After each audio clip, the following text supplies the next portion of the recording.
KNN ay hatid sa inyo ng UNICEF.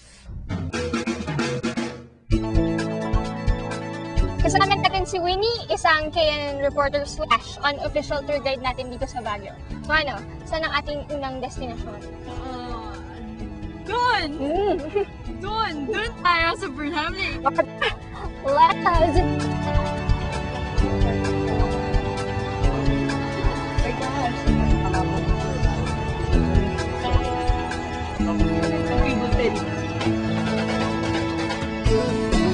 Saya, ano, tara, sakay tayo ng boat. Teka lang, tinan mo yun, no? Parang ano, parang kalala ko yun, ah.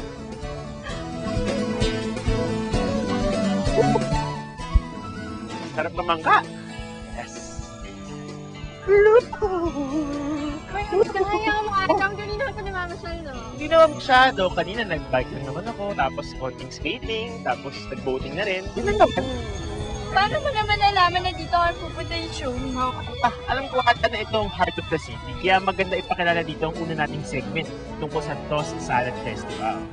Galing ah. Pero nauli kayo ng punta rito sa amin. Di nyo natikman ang pinakamalaki Caesar salad. Sige, okay lang.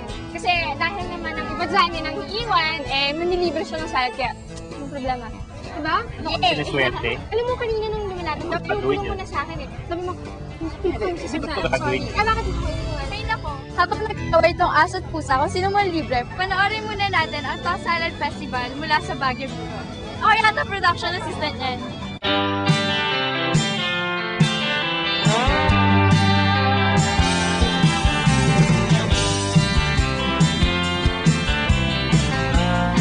Every year for 4 years now, the Baguio Toast Salad Festival hosted by the Bahay is held to promote the agritourism industry and the healthy yet delicious approach to eating.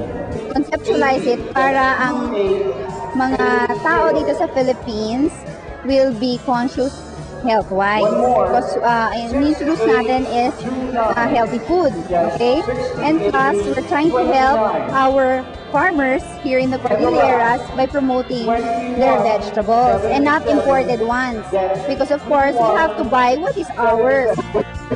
Because of the scare of the meningococcemia, we're not really expecting or targeting a certain amount of people. Whoever comes in, thousands naman ang dumating. So we're very thankful for that. And it's a successful event. Well, ang masasabi ko lang sa salad, okay lang naman. First time ko lang kasi dito eh. Tsaka isa, para mag-enjoy. Okay lang, kumain naman kami. Masarap rin kasi yung vegetables. Yung nutritious rin. Yung dito kasi para kumain tapos yung wall climbing. Masaya dito.